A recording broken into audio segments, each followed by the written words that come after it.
I think he's an 80-point guy. I think he's a point-per-game player. If you play him with, Drysdale or McDavid all year long as a winger, for sure, he's got a ton of skill, and he can complement that line because he is an excellent two-way player. So, $6 million, it is what it is. But I think a good player is a good player, and if you can have, if you're starting your team with those three guys, you're in a good spot. And if you trade away Nugent Hopkins, you're going to have to replace him with somebody who is a good team guy who can get you 80 points and who plays really good two-way hockey. Well, you just had him. So I like him as a player, and he's a guy who he's a team leader. He's been here a long time. He's been through a lot. He wants to win more than anybody else. So I like him a lot on my team. Hello there, and welcome to Sports and More, the podcast, episode number 44. Thanks very much for tuning in. On this show, almost anything goes.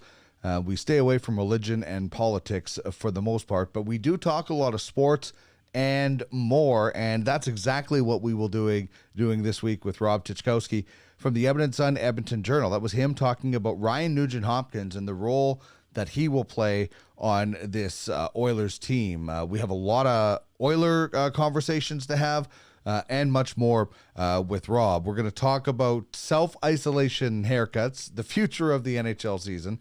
We'll dive into some Oilers-specific topics from the best players to the surprises.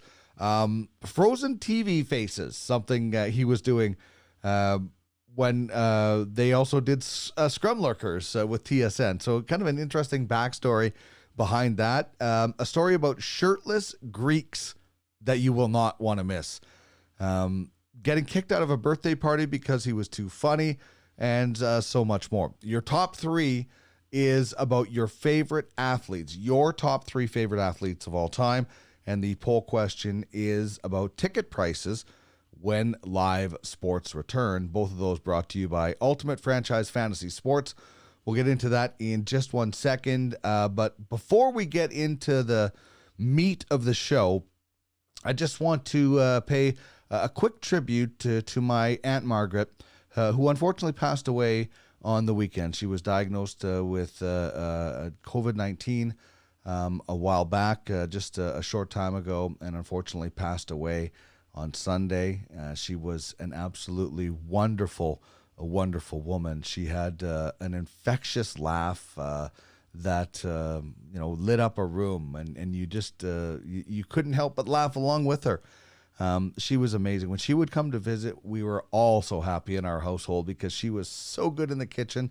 The meals she would prepare, I know my mom loved it, my dad loved it because they got a break, and the baking that she would do, it was just amazing. She should have been a chef.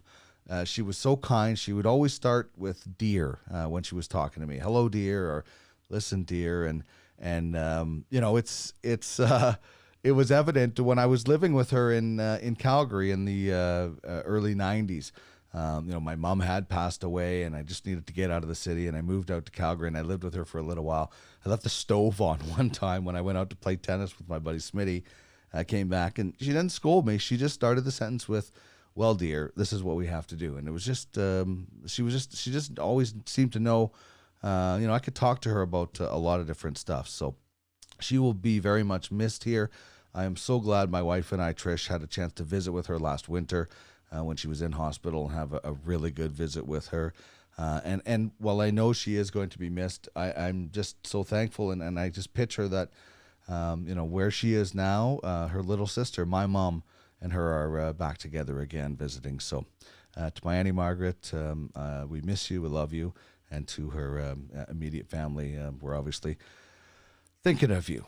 So, all right, with that, let's talk a little sports. We're going to get into the top three in a second, brought to you by Ultimate Franchise Fantasy Sports.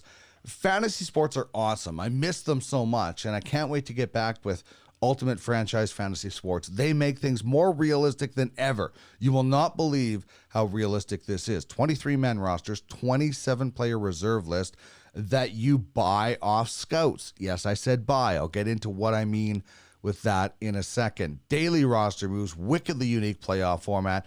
They are not just players on your roster, they're digital assets. This is what I was talking about. Use digital currency to buy and sell players. You build a championship team now, stockpile for the future. It's digital currency is easy to understand. It's like using PayPal. It's a sort of you put your money in and you use it in this format to build a team. And right now, they have all the franchises loaded up on EA Sports, and they're doing a playoffs. My team got pummeled game one of the second round of the playoffs, but it's so fun. There's only a few franchises left, less than 10, and there's only 31 available, meaning only one franchise in this whole platform will ever have Connor McDavid, unless they trade him like Peter Puck did with Gretter. So here's how you get in. The link is on your screen. If you're watching, get a pen, write this down. You go to airauctioneer.com/UFF sports -NHL -fantasy -franchise -auction. Open your free account, make your bid. You will be notified if you are outbid. In this format, you own the game, so get in the game with this wonderful format. It's just so amazing. Ultimate franchise fantasy sports. It is truly where it's at when it comes to the fantasy game. So the topic today in our UFFS top 3 question is your favorite athletes of all time. Not the best, your favorite athletes of all time. Hit me up on Twitter @DuckMillard. Let me know what you think. Who are your top 3? This is what I'm going with. Honorable mention, Dean Youngblood. I mean, I used to go and rent that video from Hurl's Food Mart in East End of Brandon, probably 2-3 times a month. It was just insane how much I watched that. And, it's insane how weird that movie is. And I don't know who the technical directors were for some of it, but it's the best junior hockey movie ever made. So I'll mention Dean Youngblood. Number 3, I'm going with Cam Neely, Seabaz, also dominant power forward for the Boston Bruins, but Seabaz. Oral Hershiser, the Bulldog, number 2, with me in this one. I fell in love with this guy in the Dodgers in '88 when he dominated that season in the World Series. And Andy Moog, number 1. If anybody knows me, they know I am a ridiculously big Andy Moog fan. So much so that if you're watching, you can see he has his own wall. Jersey, hockey cards, pitcher, T-shirt. I'm a huge Andy Moog fan. So that is my top 3. Cam Neely, Oral Hershiser, Andy Moog. Honorable mention going to Dean Youngblood. Hit me up on Twitter. Let me know your top 3 favorite athletes. Would love to hear from you. And you can get more details about Ultimate Franchise Fantasy Sports. Head to www.uffsports.com. Simple. Get in the game where you own the game. I also want to tell you at Podcast Alley, we got a few other shows that you may be interested. We will have Rob Tychkowski one-timers a little bit later, some hilarious stories in one-timers as we get to know him better. Hattie Feltham and one-hitters on the Cannabis 101 podcast. He's from Square Foot Grow Systems. And this week on the Cannabis 101 podcast will be Melka LaBelle from the Green Generation Co. And we'll also have one-hitters with her. So you can find all of that at podcastalley.ca. All right, just before we get to our guest of the day, Rob Tychkowski of the Edmonton Sun and the Edmonton Journal, let's get to know him just a little bit with the bio.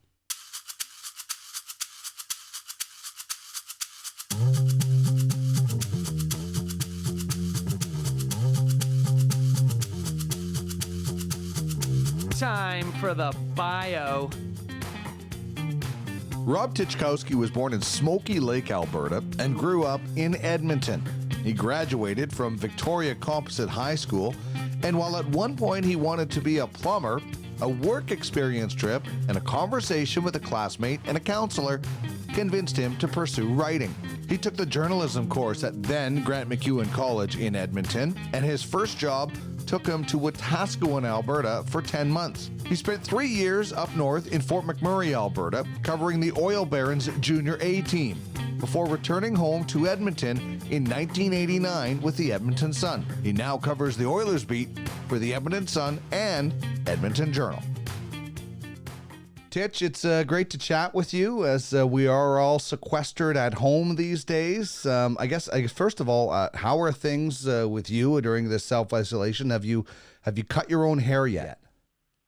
I'm literally thinking about maybe trying it, but I don't know. Well, who cares if I screw up? Nobody sees me anyway, and I'm just wearing a hat. But the problem was I was about 4 or 5 days away from really needing one before they locked everything down. Right. So I'm way deep into the wrong side of how I should look. So I have like a trimmer thing, and I'm just like, okay, well, maybe if I screw up, I can just set it to 1 and then take it all the way down to the wood and start all over again. But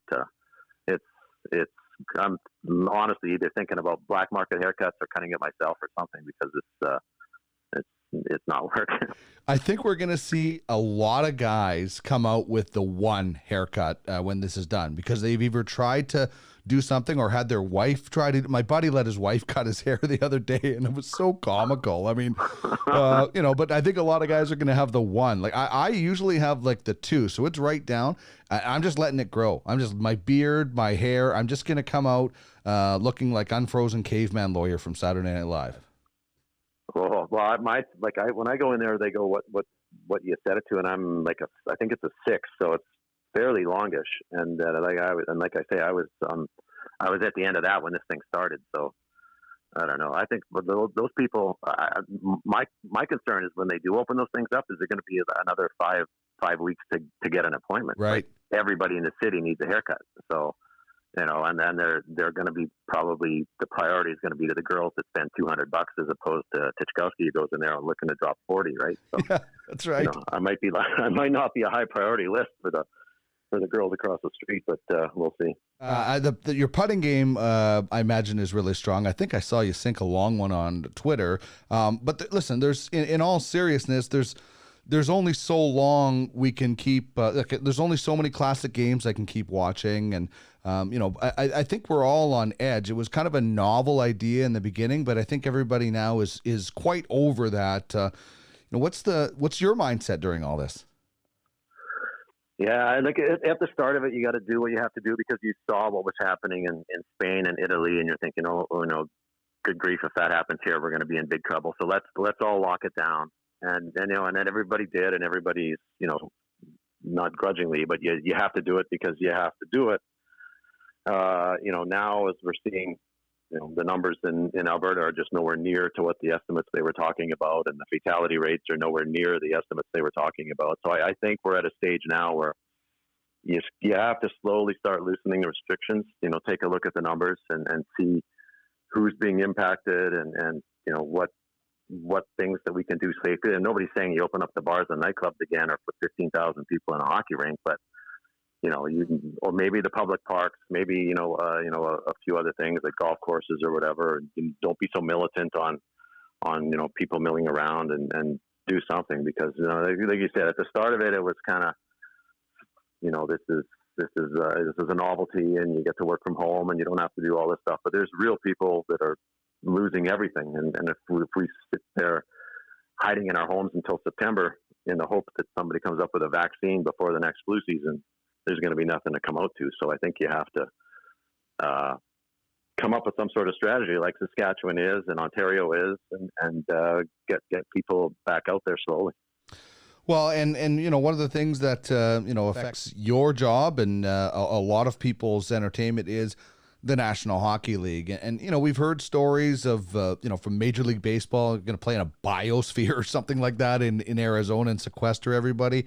What do you think is the future of this NHL season? And if they do decide, like, if it's straight to the playoffs, what's a fair way to decide seeding, draft position? I guess what's your thoughts on the future of what may or may not happen with the NHL season? Yeah, it's good that they're exploring every option and that they're willing to start up a season in July and play into whatever and start next year in November or whatever. Like, I'm glad to see that the league and the NHLPA is that open-minded about things. It seems like there's just a lot of things that have to go right in order for the NHL to get it back to playing, and even in 4 select divisional markets where you have to get everybody. You have to get guys back from Europe first of all, then you have to get them from all over North America and bring them, like say Edmonton to Spa. You have to get them all here. You have to sequester them in a hotel. You have to bring in all the support staff. God bless them for trying, and you might as well try because maybe you got nothing to lose. I have a hard time seeing that it would work or that it would even be allowed. Like, if Dina Hinshaw says, "Yeah, we don't want to do this," then what are you going to do, right? So I don't know. I think they would, if they're going to do it this year, obviously it's going to be with no fans, which really makes the playoffs. It really changes the atmosphere of the playoffs because the fans make up a big chunk of what you're watching, the excitement and the noise from those buildings and the B-roll after somebody scores or the big hits. You see the crowd going wild. To not have that and just playing in an empty building is a lot different. So, who knows? This thing changes all the time, but, and I hope they can get it done. But there's a lot that has to go into it and a lot that has to go right for them to be able to pull this off. Well, that's exactly it. Is you're like the idea of, like, what are they talking about? 4 or 5 kind of central locations. I mean, Mike Trout came out and talked about that in Major League Baseball, saying, "My wife's pregnant. I'm not staying away from her to play baseball for the birth of our children." I mean, you're talking about how many teams and players and families are going to be pumped into Edmonton, into one area if Edmonton was a choice. It just seems like there's a lot of dominoes that have to fall the right way for this to happen this year, and we might be just looking at September and starting up and having no Stanley Cup. Yeah, I think so. And even if, like, say Edmonton is one of the places, like, all the Oilers would have to move out of their houses and check into the hotel, right, and do that for 2 months. Otherwise, it's a massive competitive advantage to be living in your own home while everybody else is in the hotel for 2 months. So and further to that, like, the NHL guys, they've already been paid for the season. They're coming back. They're not paid for the Stanley Cup playoffs much. So it's not like a baseball players, if they wipe it out, are going to lose a ton of money. Mm-hmm. Hockey players, they've got their money, so they love the cup playoffs as much as we do, love of the game and all that stuff. But push comes to shove, and they're saying, okay, you can pack up and leave your wife and kids and move to Edmonton for 2 months for just playoff stipend money. Then let's put it to a vote and see what happens. But I'm not exactly sure. I'd love to see it. It'd be a lot of fun, especially if it was here. I don't know if we'd be there covering it or not. I would assume so, but good luck to them. But there's, like you said, there's a lot that has to happen, and starting with infection rates and all that stuff. If there's a big spike in Edmonton, guess what? We're not going to have it, and somebody's going to test positive. You can't get that many people playing together, so. Next thing you know, 5 or 6 guys from a team test positive, and what do you got to do? You got to pull them out of the lineup and replace them with AHLers and call it the Western Conference Final. I don't know. Yeah, I mean, as you mentioned, I think in your Monday musings, what's a mass gathering, and 2 teams would be over what the limit is now. I don't know, and I don't even if you skip the regular season and go straight to the playoffs, how fair is that for some teams? I guess not. Life isn't fair, but. Jerry Johansson and I, he was on recently, and we were talking about, like, would this be the year? There's going to be an asterisk anyway to try something really bizarre, like an NCAA basketball playoff format, like 1 game, and maybe you do a best of 3 with the final or something. I don't know. Don't you think there's going to be an asterisk beside the Cup winner anyway this year? Yeah, you could. That's actually not a bad idea. Just say, we're maybe.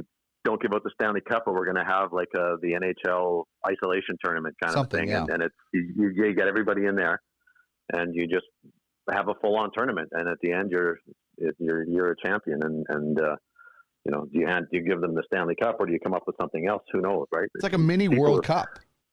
Yeah, people just want the game, man. Mm-hmm. Like, just who cares what you call it? Who cares what you do? Just give them some competition, give them some hockey, and go down that road. Because I'll tell you what, finishing the regular season and then having 4 rounds of the playoffs That you have to keep a lot of balls in the air for a long time for that to happen. Yeah, that's daunting. And listen, I feel for Oiler fans. I was doing that post-game show during some of the worst times of this franchise. You've covered this team.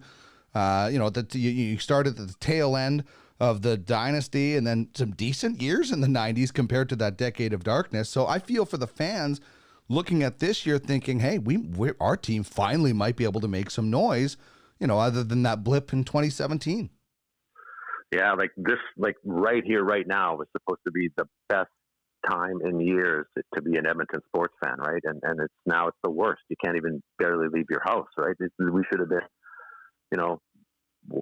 parade or not parades, but people packing the streets around Rogers Place and the sunshine and getting pumped up for the games. And when the Oilers weren't playing, you watching another game on TV and all the back and forth between. That was 90% going to be a Battle of Alberta to start this thing. Like that alone would have been just epic. The best thing we've seen in the playoffs in certainly since 2006, and before that, probably 25 years. And it's just sort of all taken away from us and replaced by, sit in your house and watch your hair grow. It's brutal.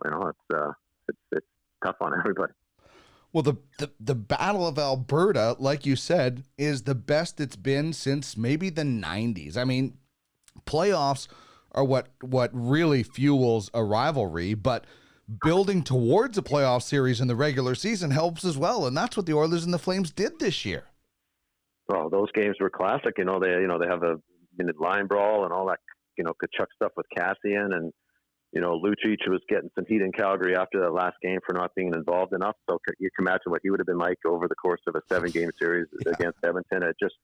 That would have had it all. And I would have been I was really, really interested to see who won that. Does it go 7 games? Does one team kind of, flex its superiority and then roll over them in 5 and, with the Kachuk Cassian thing. And we would have had a lot of answers to a lot of players on the Oilers, what are these guys like, when the going gets tough in the playoffs. It was, for all we know, the Oilers could have been in the second round right now on a nice little roll, or we could have been wondering what the hell happened after being eliminated in 5 games. But this right now, no Masters, no playoffs, no anything. And I know there's a lot of bigger things we have to worry about in the world than sports, but it's quality of life, and it's something that could have given us a nice a respite from everything else that's going on. Mm-hmm.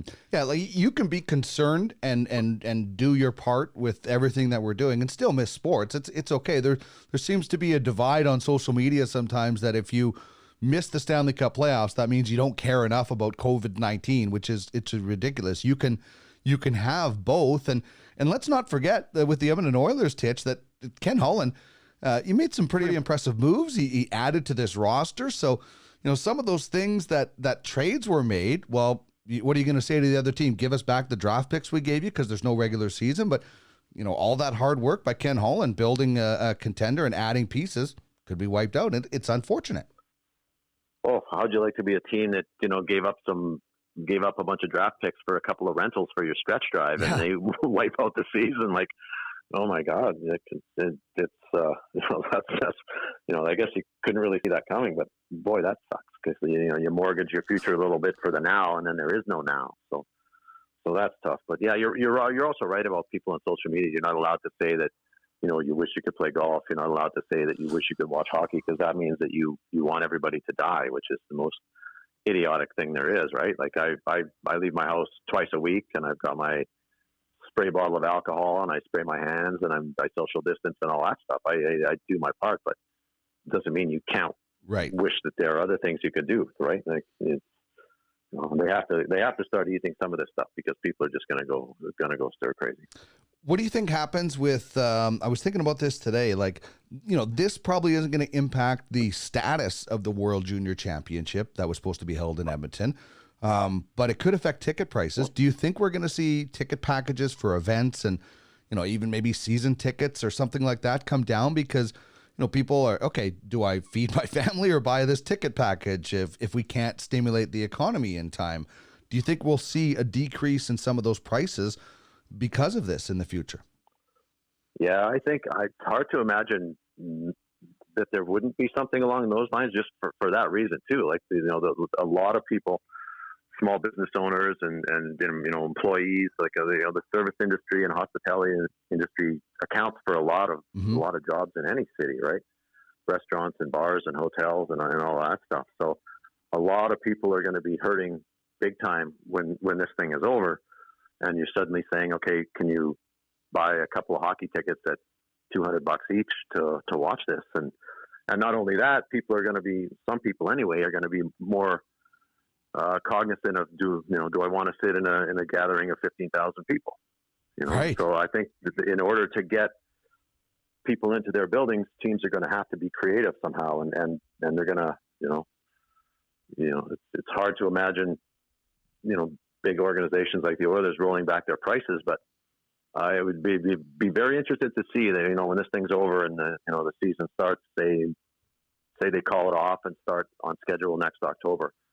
And, if they left the ticket prices the same as they are right now, how many people would actually be there? Because, it's a different world when we come out of this thing, that's for sure. And a lot of the things that were normal before are not now, and people are taking a hard look at a lot of aspects of their life, and the disposable income for hockey might be one of them.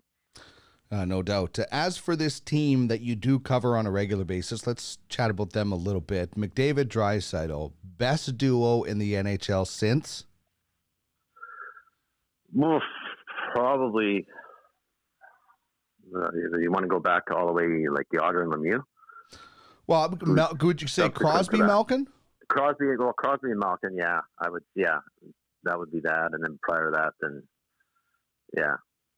I mean, these guys are just ridiculous. And not even when they play together, just the one guy's on one line sometimes, and you spread out the attack, or you put them together and they dominate. It's ridiculous. Yeah, the emergence of Draisaitl has been pretty, like, everybody knew what McDavid was, and that he was going to be kind of the next Crosby, the next, the superstar of the league. But Draisaitl, holy cow. And, you have to remember that these guys are still both very young, and they still are going to 4 or 5 years before they even really hit their full-on prime. And, you've got Draisaitl got the size and the weight and the confidence now where he can kind of go into a game thinking, I can be the best player on this team. I can be the best player in this league. And that confidence is huge. And then, you have, your other center being Connor McDavid. You're just, the Oilers are so close to being, they have so many of the ingredients, or two of the primary ingredients they need to get this thing to the next level. That if they look after it properly and add the right supporting pieces, like this could be a team with the Stanley Cup window 5, 6, 7 years.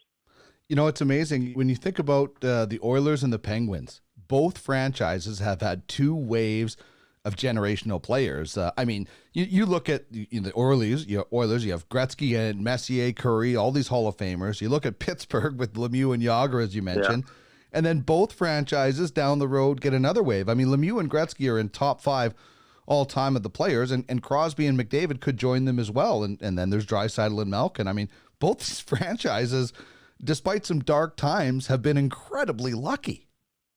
That is amazing, because there's no other team that's even had some have had one, like, Boston had, maybe you could say Oren Esposito, and the Canadians had a bunch of their guys. And Leafs, I don't think they've had a guy win the scoring race in about 100 years. They've been around forever, and they can't do it. And here you have, not only do you get Gretzky and Messier and Curry, but, guess what? You get, Connor McDavid and Leon Draisaitl. That is amazing that 2 organizations can do it twice.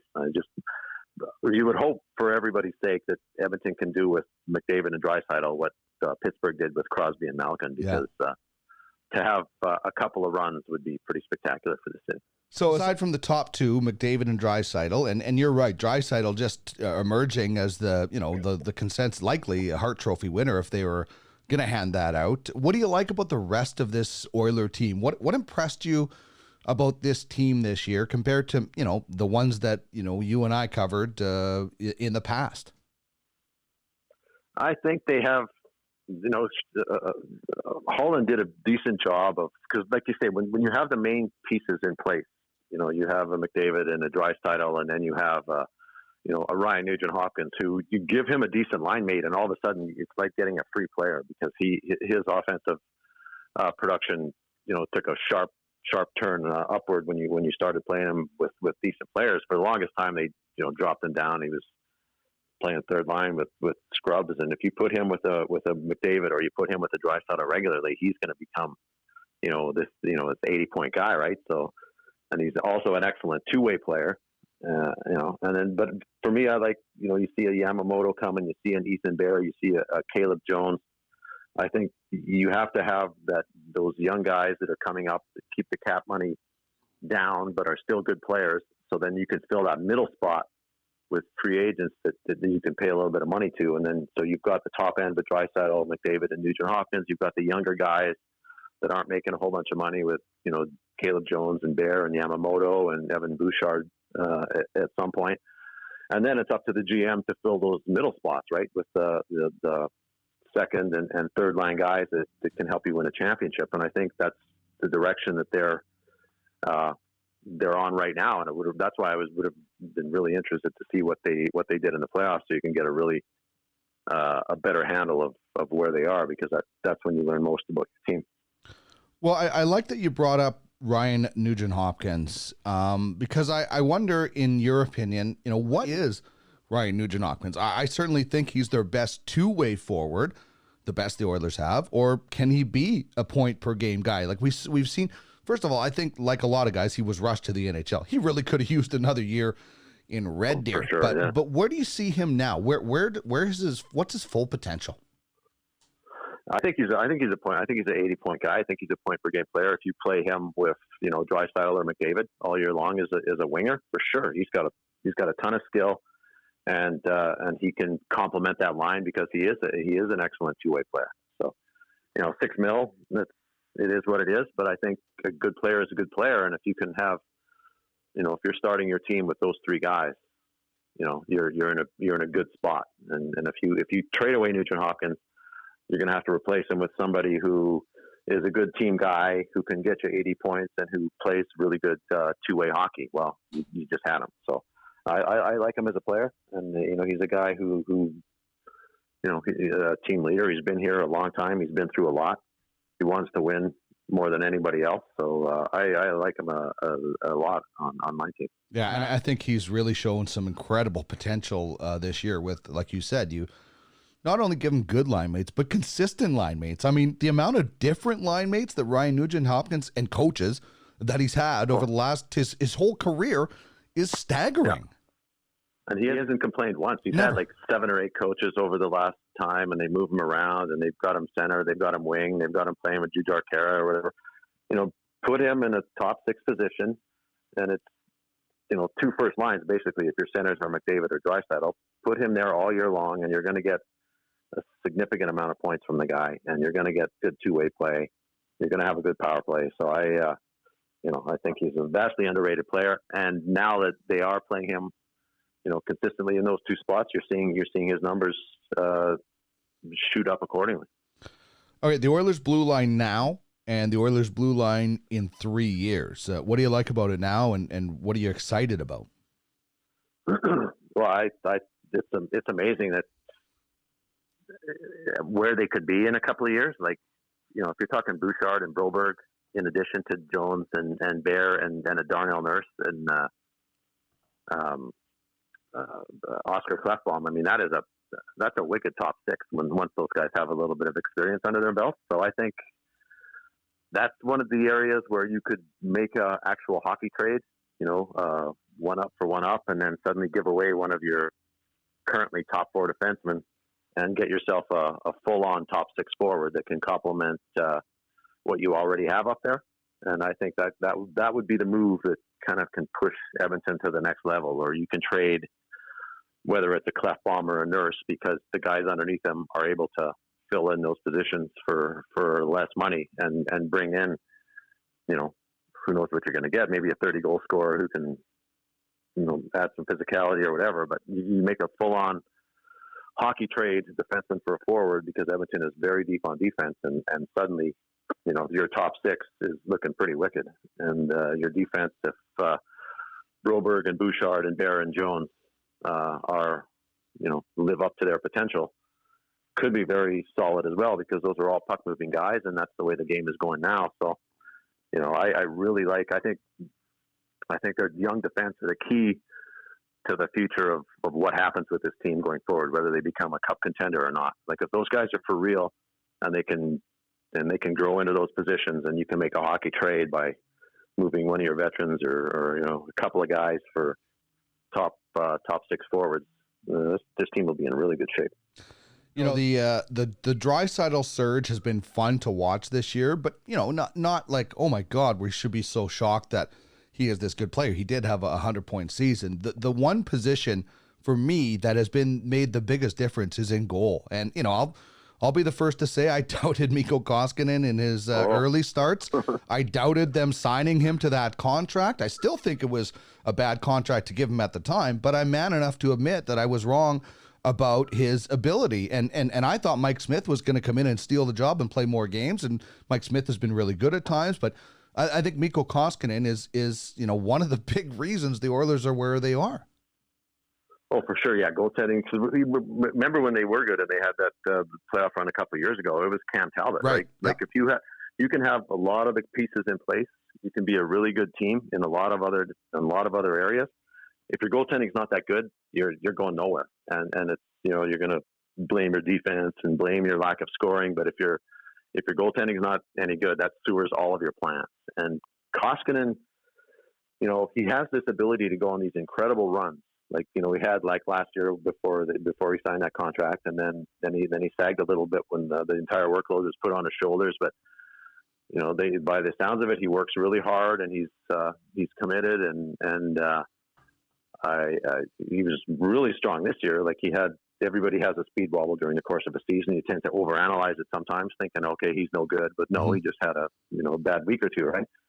Same thing happened with Smith. People were ready to trash him, and then he came back and had a really good run. Right. So, I think Koskinen, he's got the size, and once he gets the angles and everything of the NHL. Remember, the guy just came back to the league after not being here for 7 years or whatever it was. So, but he's a solid goalie like him, as it turns out, for decent money. God bless Chiarelli. That's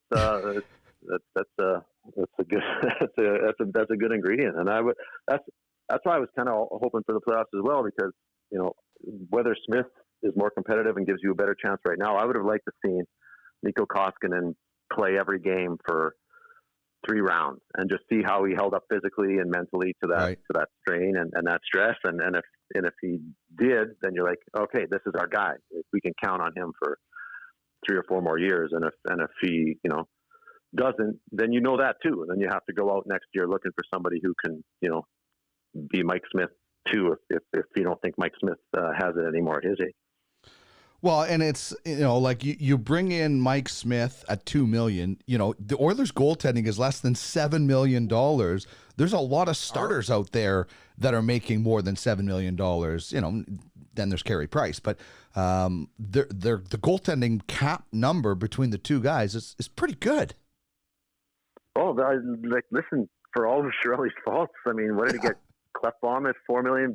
He got Leon Draisaitl locked in long term at 8.5. He's at the goalie at 4. Like, I'll give him credit. Like, he what he does is like to take a gamble on somebody on their future, right? So he gambled that Koskinen was going to become better than his value at $4 million, and looks like he's probably right on that front. So, but yeah, $4 million for a starter is outstanding, because then you can invest $2.5 million or whatever if you need a backup that's going to play a significant amount of games, or can be your insurance policy. You're not in a situation where your starter's making 7, so you can only pay your backup, 1, right? Because you're not going to get much for 1. So yeah, that's a good value deal, and I hope he can kind of live up to the length of it. Let's switch gears just a little bit. You're on Twitter a lot. You're active on Twitter. We were talking earlier about how people don't seem to grasp the concept of you can be concerned about what's going on but still miss things. How do you deal with Twitter bullies? I mean, there's so many people that hide behind whatever code name it is or whatever it is and some avatar.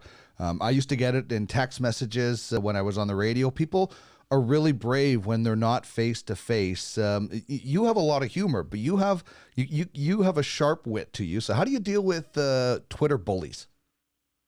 A lot of it, and you're right. Like I very rarely, if you're not brave enough, or you don't have the courage enough in your own convictions or opinions to even put your name and face to your argument, very rarely will I ever, respond or engage in a discussion or anything like that. But you get a lot of these people that are looking for a fight. They don't have anything kind of better to do.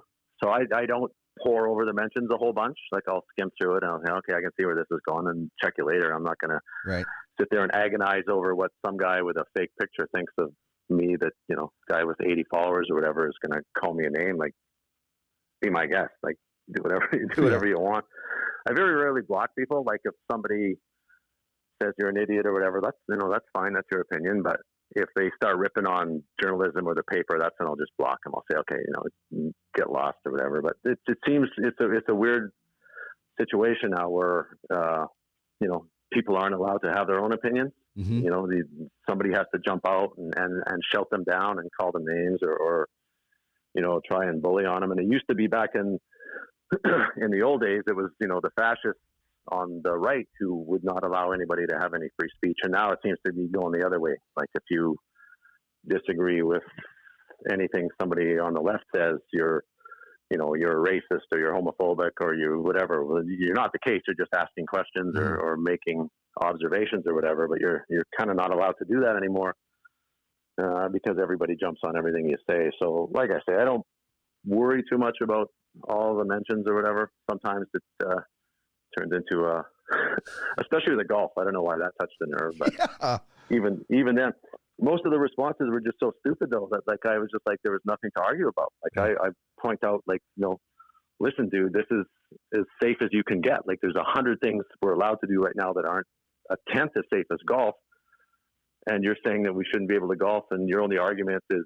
you're an elitist or how can you think of golf during a pandemic? Well, those are stupid arguments. If it's safe, it's safe. Mm-hmm. Like don't come crying to me about whether you do or don't like golf or camping or whatever else they're shutting down. Like come up with an argument to tell me why it isn't safe, and then we can talk about it. If you're just going to call me names, then see you later. Well, that's the thing. You can say, listen, Rob, I disagree. I don't think golf courses should be open, and leave it at that. You don't have to say you're a moron or your paper sucks or, whatever. Like you can disagree with people in a respectful way. And I think it's gone way past political parties. Like it's gone from one side. I think it's just people in general think they can just get away with saying anything about you or your opinion or your family. I mean, the amount of people that go after pro athletes and their families is just staggeringly ridiculous. Yeah, I'm surprised even some of them are on it. Yeah, but I wouldn't be. Like you're not allowed to have a differing opinion anymore. It's like, how about you think there shouldn't be golf and I think there should be golf, and nobody's an idiot and nobody's an elitist and nobody's a racist and nobody wants everybody to die from COVID-19. Let's just agree to disagree and point our arguments. You can say, okay, well, people gather in the parking lots and, that might be a concern, and there's going to be no public washrooms, so that might be a concern. Okay, that's a discussion that you can have. Sure. But if you're an elitist, how can you think of golf in a pandemic? Well, shut up. Like, honestly, if you don't have an argument, don't join the argument. Yeah. That's the way I look at it. I sometimes I go between block and mute. I mean, like if somebody's coming up and yelling at you on a street corner, you're not going to just sit there and take it. You're probably going to do something. Yeah. That's where I look at the block and the mute. If they're really offensive, then I block them. If they're just kind of like moronic and whatever, and I'm like, I'm just going to mute this person so I don't have to deal with them anymore. Yeah. But they're.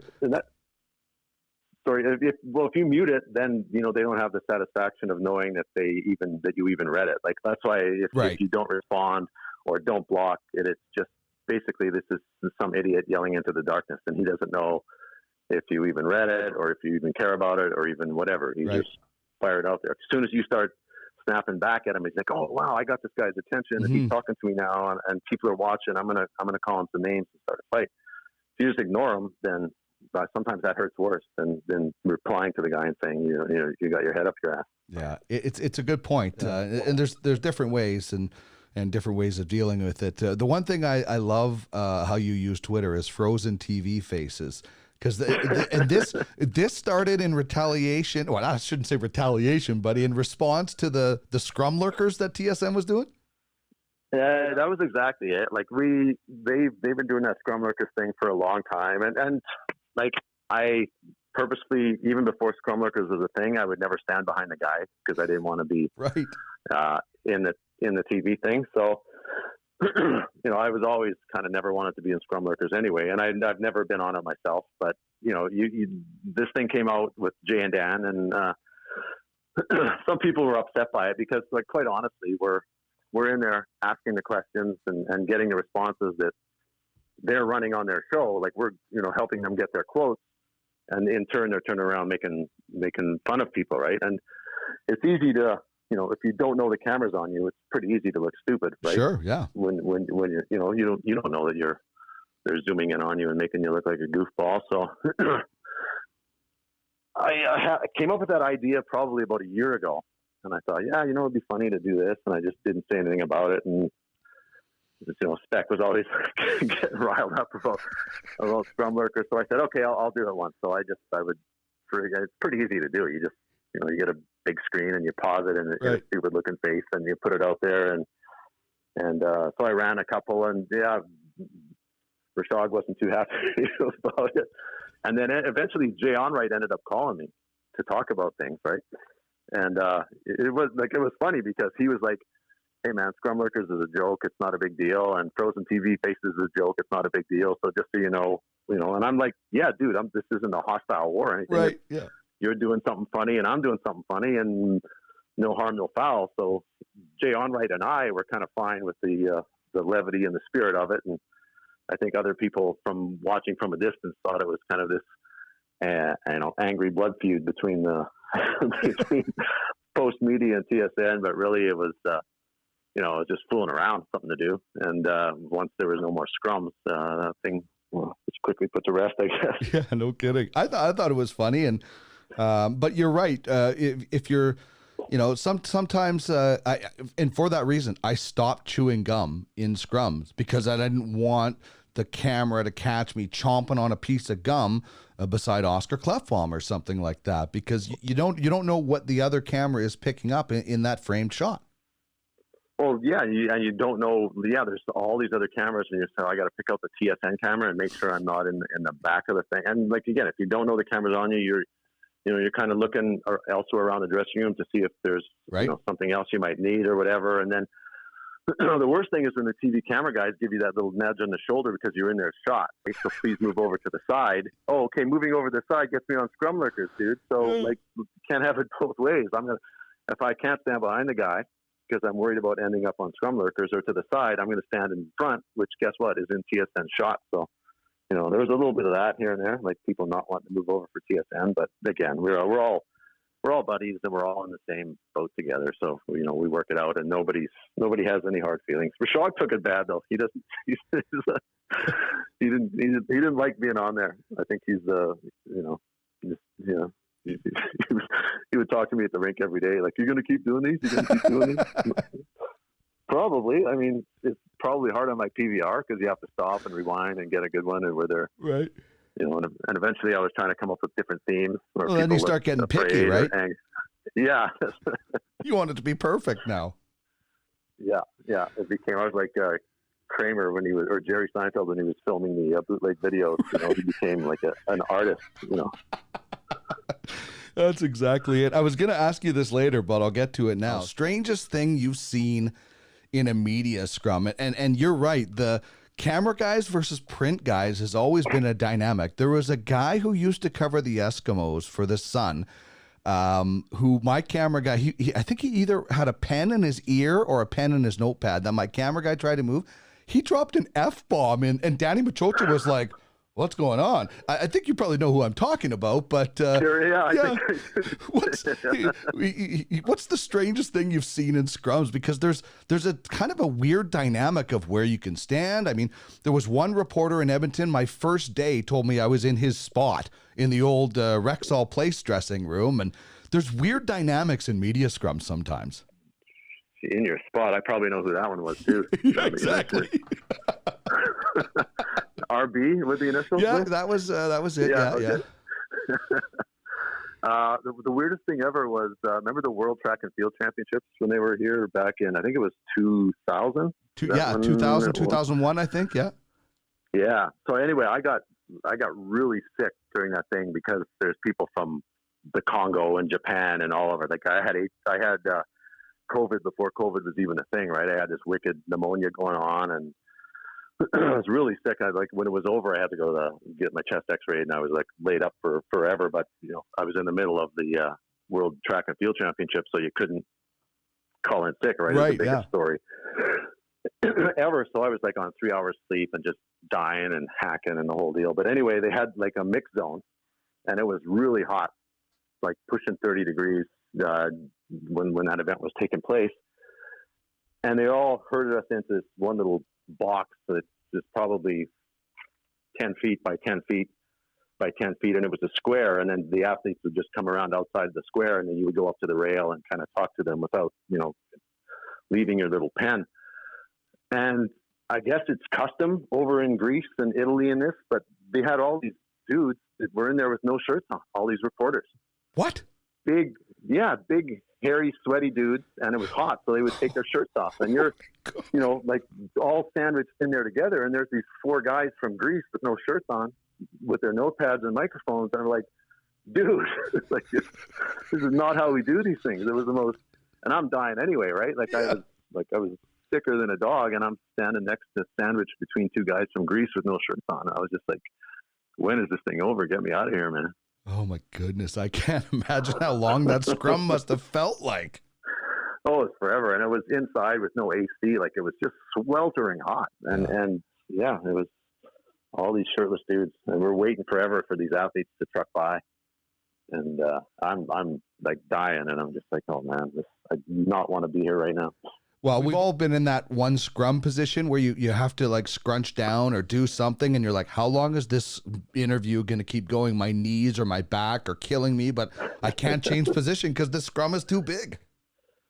Yeah, if you're in like the front row and you're kind of crouched down a little bit, you're in this 7-minute squat, and you're like, okay, you're starting to shake, and you're worried about being on scrum lurkers too on top of it, so you try not to look like an idiot. But it's there's more to it than people think. Even standing there with your arm extended for 7 or 8 minutes on a long scrum, it doesn't seem like much, but you start shaking and you can't really turn because you're all jammed in there together. And some people don't have proper scrum etiquette where you're supposed to turn to the side as opposed to standing square up and boxing everybody out like you're going up for a rebound. Well, that's why they started making those hockey stick microphones, right? So those guys could stand so far back, right? It's crazy. Yeah, it helps to be creative. I think what's his name from Sportsnet pioneered that. Corey Blatchel, yeah. He's first time he brought that out. I'm like, yeah, that's actually pretty cool. Now everybody does it. Everybody's got a microphone stand hockey stick. You're a funny guy. I'm sure people tell you. Do you ever have people say be funny? Like just say something funny, because you got a funny way about you on Twitter and in person. You've got a really sarcastic wit. Because that's something that's always been with you, or is that developed over time as a reporter? No. I remember even as a young kid, I was always a smart ass and always had the jokes. It was weird. It was like a memory of, I was like 7 or 8 years old and hanging out with some buddies in the neighborhood, and we were going over to this other kid's place, and he had like the Big Joe sports camper and all that stuff. He had the whole rig and GI Joes and the whole thing set up in a sandbox, and it was a really cool setup. So like me and two buddies are going over there to see this kid's GI Joe set up and the Big Jim sports camper and the whole thing, right? And apparently I'm just cracking jokes, right? And I didn't even know I was doing it. And this kid was taking offense to it. He's like, who's this guy with jokes all the time? And I'm like, what? What's your problem, right? And I, driving the thing, and I made it the crack about something else. And he said, like, dude, one more smart ass comment and you're out of here. And I'm like, what is this? Is this guy for real? And then, like, within 5 minutes, I was kicked out of the yard for making too many jokes. I have no idea. I have no idea what happened. I'm walking home. I'm like, are you serious, man? The guy threw me out for making jokes. But, I do. After one of the golf tournaments, we went out to, I think it was Mercer, for a couple of drinks, and a buddy that I kind of talked to here and there that I'd met him first time that night, and he's like, after at the banquet and then at Mercer's, he's like, it's funny, because I saw you on Twitter and I hear you on Twitter, and I meet you. You're actually a nice person. Like, okay.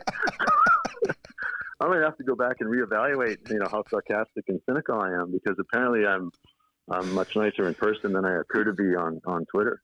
No, you're actually a good guy. Yeah, what a backhanded compliment, eh? Yeah, that was. I had no idea that I was viewed that light. You travel so much, so let's talk about best airline, best hotel, the one that when you're traveling and you get booked on, or you book your own travel, that you're happy with. Yeah, I'm just like a point holder, so that's it. I'm United Air Canada, because all my points are on there no matter what. Right? If the price is, if the airfare is comparable, then for sure I'll take those. And then you get your status. Like, that's the only thing I care about, quite honestly. I got a whole bunch of points, like 400,000 on Air Canada and just about 1 million at Marriott. But all I care about is being in Group 2. So you can get on there and sit down and put your stuff in the overhead without having to worry about these people who travel with everything they own. Right. Plugging up the overhead and getting on there. So all I want to do is be in Group 2 for United or Canada. And then at Marriott, I've that's pretty much exclusively the only places I stay. And then you get, the concierge lounge, where you can go in there and get your free drinks and food a few times a day. And, all your points build up. So, I think when the time comes, I'll end up probably being able to stay in the Marriott for about a month without paying anything. By the time all my points are up, yeah.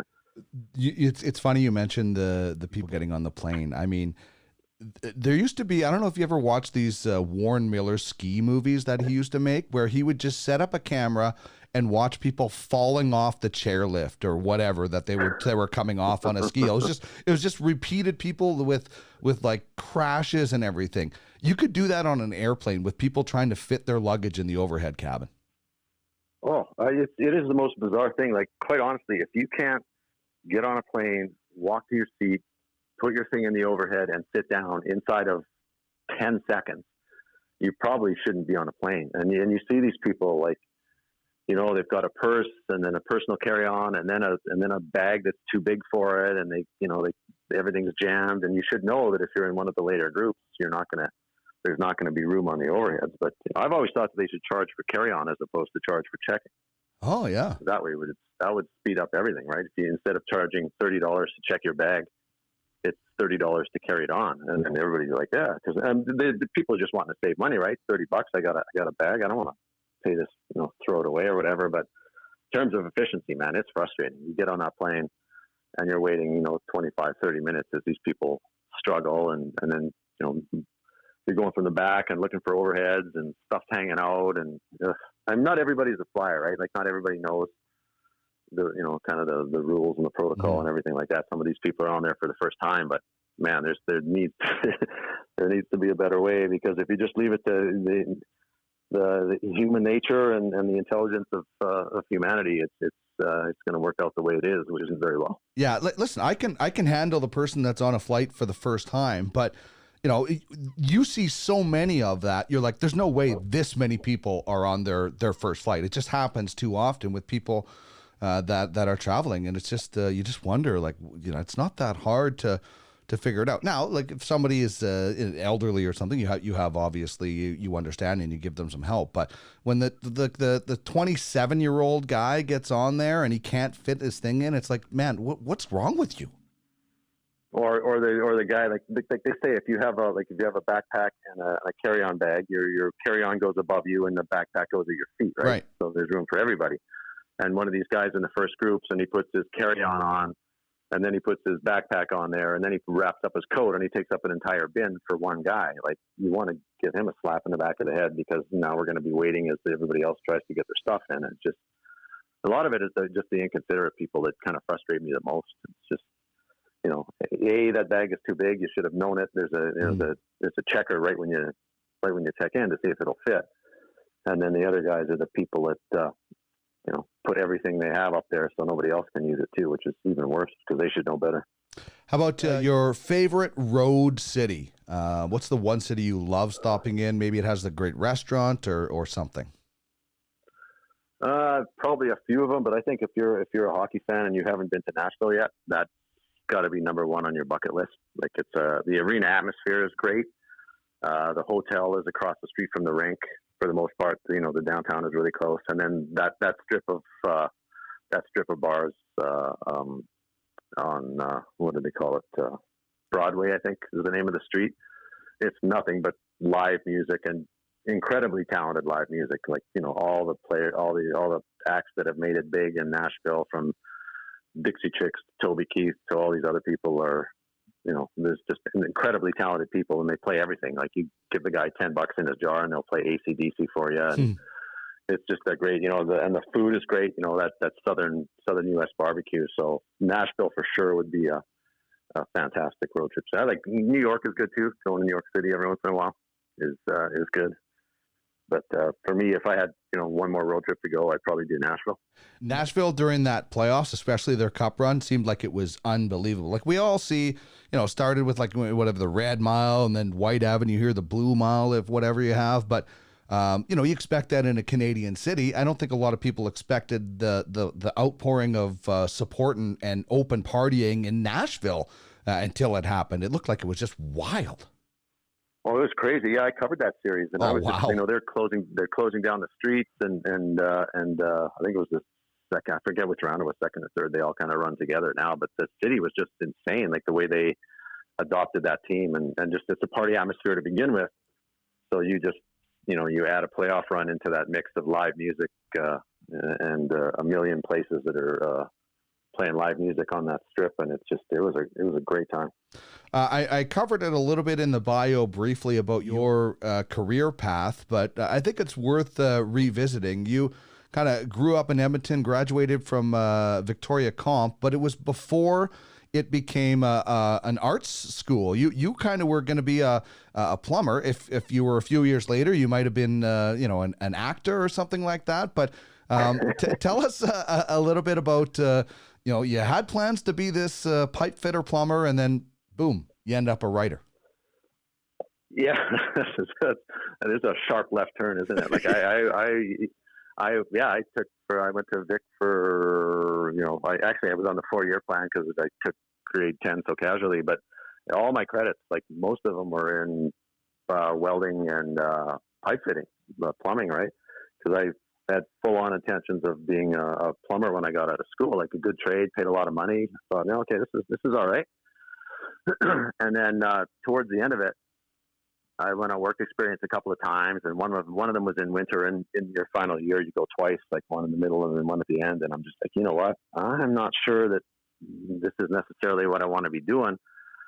And I'm like, well, crap. But all my credits, like 60 out of 100, were in welding and pipe fitting. I'm like, well, okay, I kind of put all my eggs in one basket. But right. as it turned out, I was taking English, like the really hard English, 10, 20, and 30. Just because it was so easy, right? Or they were easy credits, right? And I was like getting 95s, 98s, just absolutely killing it without ever thinking of doing something along that line. So I went to the counselor and talked to her a little bit. And one of my buddies said, well, why don't you think about taking journalism? So it's like probably May in grade, my last year of high school. And I'm thinking, oh, okay, maybe I'll try this. So I put in a last minute application to McEwen. Sent them a couple of book reports or whatever that I've written from high school, transcripts and everything. And because I was so late, they put me on a waiting list and said, we can't get you in this year. So, but try again next year, or if a certain amount of people drop out, you can get in this year. So, as it turned out, some people did drop out and I got in that first year. And if it wouldn't have happened, who knows? Like maybe I would have done something else or actually got into plumbing and stayed there or whatever. But, yeah, if I hadn't, if one of my buddies and the counselor hadn't suggested journalism and 4 or 5 people hadn't dropped out of McEwen that first year, who knows where I would be right now. But yeah, that's all I've done since. That's the only job I've had out of high school. It's like that Sliding Doors movie, eh? We all want to find out what would have happened if we would have made that other choice or stuck to that path and didn't pivot or anything like that, right?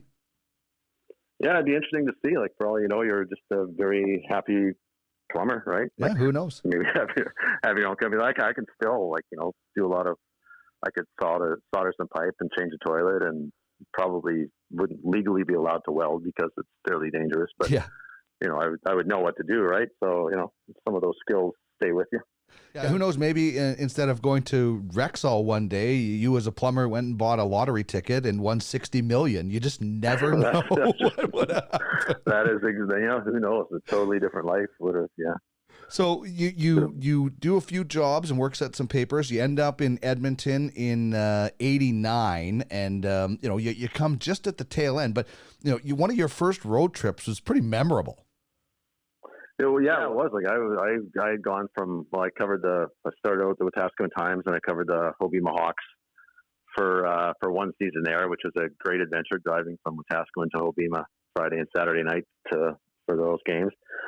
And then I went to Fort Mac for 3 years, covered the Oil Barons there. They had a pretty good run. And then I come to Edmonton, and I was mostly working on the desk and doing University of Alberta Golden Bears home games and stuff. And so my first ever road game was Game 7 between the Oilers and the Flames in '91 there, where they came back from, what was it, 2-0 down or 3-0 down to win Game 7. So yeah, it was quite a culture shock. Yeah, no kidding. And then you start covering the Oilers, and the Oilers we were chatting about during the '90s.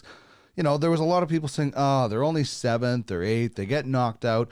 But when you compare that to the decade of darkness, it was like going to the Stanley Cup final every year, and the teams that they played. Like, listen, I was a Dallas Stars fan by then because I'm an Andy Moog guy. So, as you know, I probably have a restraining order against, or Andy Moog probably has a restraining order against me for all the stalking that I've tried to do with him. But I was a Dallas Stars fan by the '90s when he was there, and those rivalries were legendary. The Colorado ones, the Cujos. I mean, the '90s Oilers were, when you think back on it, they didn't win a lot, but they were entertaining and they were competitive. Oh, I tell you what, the city would have taken those teams forever, considering what they had to go through for the last 13 years there. But yeah, I mean, those Oilers Dallas Stars series were epic. Like, the entire league would turn an eye to Edmonton and Dallas and say, wow, like, that is a hell of a series. Like, they just went at it tooth and nail, and they had, you're talking Mike Modano and Zubov for Dallas, and Doug Waite and Bill Guerin for the Oilers, and it was some really, really great personalities and some incredible hockey. Ken Hitchcock on the other side, and just the way the city of Edmonton, in there hasn't been a lot of it, so maybe a lot of people don't really recall what it was like in going to the playoffs every year. But once the warm weather hit and the games were for real, man, this city went crazy. Like, there was nothing but Oilers, and it was so much fun to be a part of that. And the hockey was great. It was always a tough flight. Edmonton to Dallas is not an easy get. And in the early days, you were playing, I think they were still in Reunion Arena for a couple of those series, maybe most of them, which was a terrible rink, and the ice was just awful. And Denver too was they were talking Sakic and Forsberg, and it was like you say, the Oilers would only go 1 or 2 rounds, but there was an exciting 1 or 2 rounds. Man, they got their money's worth out of those playoffs. Yeah, and then you listen, for me it's a terrible memory, but Marchand scoring on Andy Moog for a lot of Oiler fans was their Stanley Cup moment during the '90s. Or you look at that Cujo save against the Avalanche. I mean, there were great memories, and you would see, like, I got here in '03, and even then still they were playing the Stars. Even in the first round, the bars were packed. Now, 2006 is that one rare exception where we all got swept up on it, and even as journalists. I mean, I look back at Game 3, I think it was against San Jose, the triple overtime game is, maybe the highlight of that whole series, because it was so crazy. But you're right, the city, that just it gets enveloped. And that's the unfortunate part about how this year could have been for the economy, for the fans, for everything. When the Oilers are in the playoffs, this city is different. Oh, and it was 90% going to be Oilers Flames. Like this Battle of Alberta, the way that regular season had gone was going to be, it would have shut down the whole province, and it was going to be earth shattering and very revealing, on what the Edmonton Oilers were all about, what the Flames were all about. Lucic against Neil in the playoffs. What was Lucic going to be like? Like I said, this should be the best time of the year right now for an Edmonton sports fan, and instead it's nothing. But there's, I even when the Oilers were out of the playoffs, I was still covering the playoffs because they would send me on the road to cover it for the chain. So I was, covering a lot of, Chicago and San Jose and the Kings and the Canucks, kind of covering the Western Conference for the chain of papers, right? And you even saw how those cities got into it, but it wasn't the same. It's not the same as the way Edmonton kind of buys in, and the entire city just goes crazy. Like once you're in the arena, they're very similar. The noise levels are very. Every rink thinks their rink is the loudest rink in the NHL. Basically, it's a 16-way tie. Like they're all fantastic once you get in there. But once you get 2 blocks away from the arena, that's kind of where it trickles off big time in the States.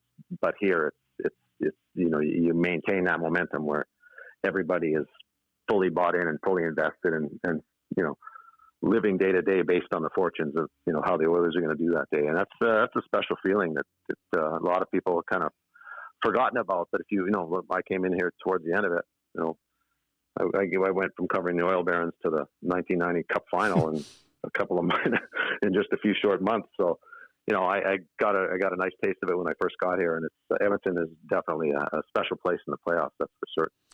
All right, so that's a great rivalry, the Oilers and the Flames, and another great rivalry, and we'll wrap on this, Rob, but another great rivalry that you and I pay close attention to is one you mentioned earlier, Tiger versus Phil, and we're both big golf fans. We kind of were able to watch that Big Four era. Remember when it was Tiger, Phil, VJ, Ernie, and I thought it was awesome. Now, I wasn't around to watch Jack or Arnie or some of these guys, but I did get to see the Big Four. I don't think golf is as good as it was then. Right now, that's just my opinion. Maybe there's more parity, but I don't know if you would narrow down the biggest four right now, but specifically Tiger, Phil. Which side do you fall on? What did you love about it? I know being a big golf guy, this has some interest for you. Yeah, I was always cheering for Phil against Tiger, just be him shooting left the way I did, and I liked him. He was a funny guy, and Tiger, he's more approachable now, but in his prime, he was kind of really cold and standoffish and kind of somewhat arrogant a little bit. So I was always on the Mickelson side, but both of those guys, like they brought color, which was something that's maybe missing today when you see like Dustin Johnson might have a little bit of it and some of that, but there isn't really a guy who's as colorful as Phil or who has that aura of Tiger and even Els and those guys. They have like a personality about them, which you don't see now. It's kind of, I wouldn't say cookie cutter, but I don't think who's the most colorful guy on the PGA Tour right now who's an elite player, and I'm not really sure who that would be, right? John Daly was back in the day was something else. He was at a PGA championship that I covered in whenever, like I don't know, 2008 or something like that, and he had an exemption because he had won one before, right? So right.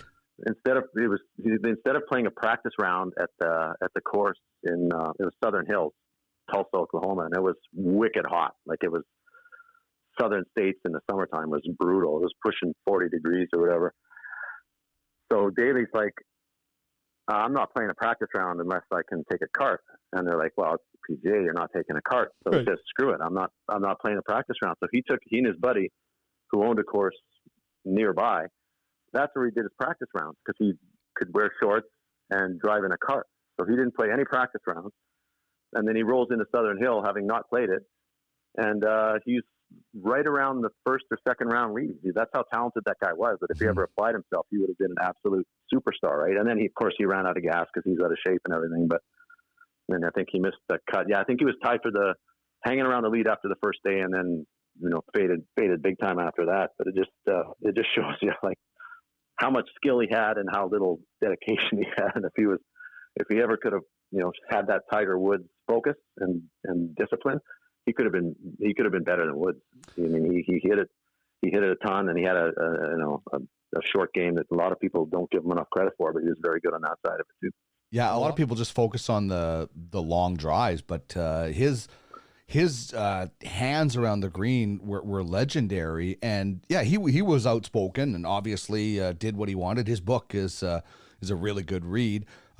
Speaking of read, that's the one guy golfers are outspoken about right now in their condemnation of Patrick Reed and all the, like, this guy is like, seems like the poster boy for everything you don't want in golf. Yeah, I'm surprised that, and he's got some buddies on tour, but everything you read about him, he just comes across as just not being a good person, right? Like, who knows? I don't know the backstory to everything, but cutting off his family and the allegations of cheating and stealing in college, and just not seeming to care that much, right? Like he's just, I'm going to go out there and screw you, and if you don't like me, yeah, it's and I've heard some guys talk about, oh no, he's a decent guy, but maybe they're only looking at it from a superficial perspective or whatever. But yeah, I read some stories about him, and everything I've read it just hasn't been very flattering. So never pass judgment on the guy until you meet him. But from what I've read and heard, he doesn't seem like he'd be one of my favorite guys on tour. Well, I just go by the fact that so many guys came out against him when the whole bunkers brushing away the sand thing happened before the Ryder Cup. I mean, I don't know what that would have been like. Obviously it turned out, but I just go by the fact that so many guys came out against him. Tells me that this guy obviously, I've never seen that before. I've never seen everybody unilaterally almost come out against this guy in that situation. Yeah, and it was good at the Ryder Cup too. The fans were the Europeans were all over him every time, which is a fun event. Like the Ryder Cup is a beauty, but that's the one time when you can kind of let it go. But yeah, the Europeans they jumped on that big time, and of course the fans feel the fire and everything. And he's just, yeah, you can't do that stuff. Golf's a game where you err on the side of caution, and if you made a mistake or whatever, you own up, and it's supposed to be a game of honor. And if you're a guy out there who's trying to get away with something, man, it's tough to shake. It really is. Well, yeah, golf is a game of honor, and honor goes past the golf course into life. So if you don't have a lot of honor, there's not going to be a lot of respect thrown your way.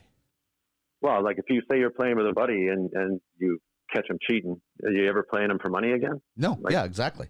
Yeah, you never shake that. Like, sorry, dude. Yeah. So. Titch, this has been a lot of fun. Excuse me. Thank you so much for joining me on the show today. Continued success in your self-isolation haircuts if you go that route, and hopefully we are back to some sense of normalcy in the next little while. Thanks for having me. I appreciate it. Fills up today, and don't be afraid to edit out the parts where I ramble on or sound stupid. So feel free to take the editor clips to it. Which parts would that be? What parts? Most of them, from Hi Rob to Thanks Rob. There's a lot in there that is, leave on the cutting room floor. Yeah. All right. Thanks a lot, man. All right. Thank you. Roly-poly, baby, don't clench your teeth. Be yourself and breathe deep. This is the Sports and More podcast with Dean Millard. To a long life. So do not lie and do what's right.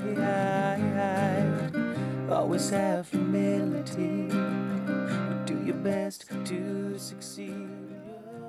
That's the wonderful sounds of Sweet Bejesus' Roly-Poly Baby, written about a great guy, Jack Dabbs, who will one day become a great musician in his own right. But that's from Sweet Bejesus, their debut album, Policeman's Creek. You can find it on Apple Music, and big thanks to those guys for allowing us to make them the official band of Sports and More. All right, Rob Tychkowski was so fun. He had me in stitches during that interview. It's just so entertaining. You hanging around that guy, and imagine getting kicked out of a birthday party because you were too funny. So I really appreciate his time. You can follow him on Twitter at Rob_Tychkowski. Right now, we need to get to the Ultimate Franchise Fantasy Sports poll question. When live sports return, do you think ticket prices will drop? Do you think ticket prices will drop when live sports return? 83.3% saying no right now. I'm just wondering if maybe packages for things like the World Juniors and maybe season tickets next year. I'm not sure. Maybe individual tickets might not, but I'm just wondering if some of the packages might drop. I don't think that the World Junior Tournament is going to be affected as far as getting it in. I know the Ivan Hlinka Gretzky was canceled, but I just wonder about ticket prices. So hit me up on @DuckMillard to have your vote on Twitter. Let me know what you think. Do you think ticket prices will decline once live sports return, whenever that might be? And that's going to wrap things up for us on the program today. Or wrap things up for me. I guess I'm the only one here. So weird just to think of that. Anyway, I hope you enjoyed the show. Please subscribe if you did and leave us a review. And to those who have left us reviews, particularly on Apple, we really appreciate it. I got a chance to read some of them recently, and I appreciate the kind words. Feel free to send me an email if there's somebody you would love to hear on the show, and we'll try to reach out and get in touch with them. If you would like to advertise on the program, please reach out to me at sportsandmorepod@gmail.com. Although now is not really the right time to be asking people for money. That time will come. But I do ask you to support your local businesses as much as you possibly can.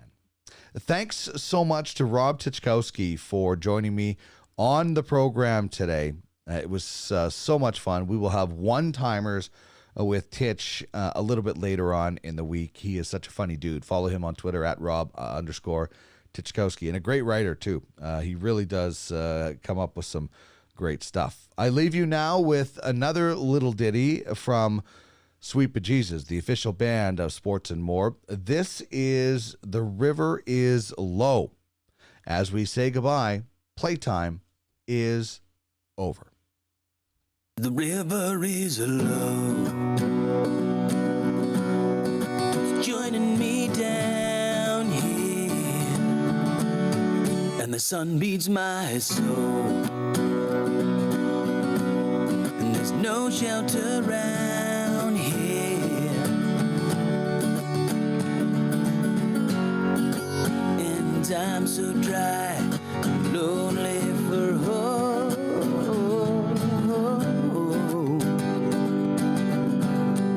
The river is low. Through all of my travels, and all I know is a heartache and gravel. Make your own luck, so I've been told.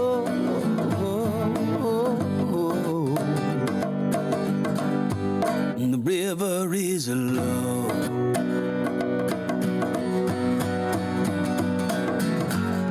A piece of wood floats by.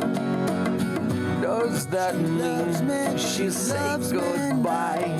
I just because the level is low doesn't mean she has to just up and go. Oh, I'm so high. The river is low. Despite all my weeping and these clothes,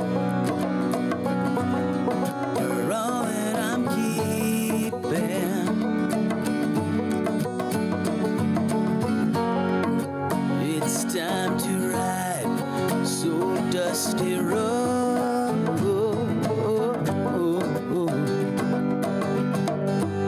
The river is low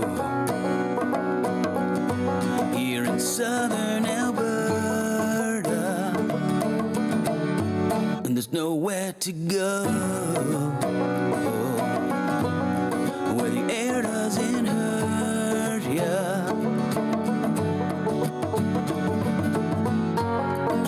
And I pray tonight that the sweet Lord baby Jesus will take me home. The river is low. Yeah, my chest of drawers floats by. Does that mean she'll say goodbye? I just because I got no soul doesn't mean she's got to just up and go. Oh, go up so high. And the river is low. It's joining me down here, and the sun beats my soul, and there's no shelter around here.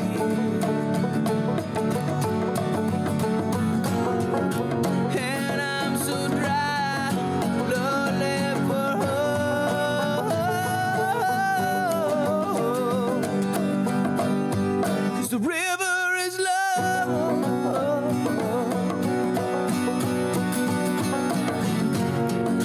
I'm so wide, shockingly high, relentlessly high. Isn't there another rest in there?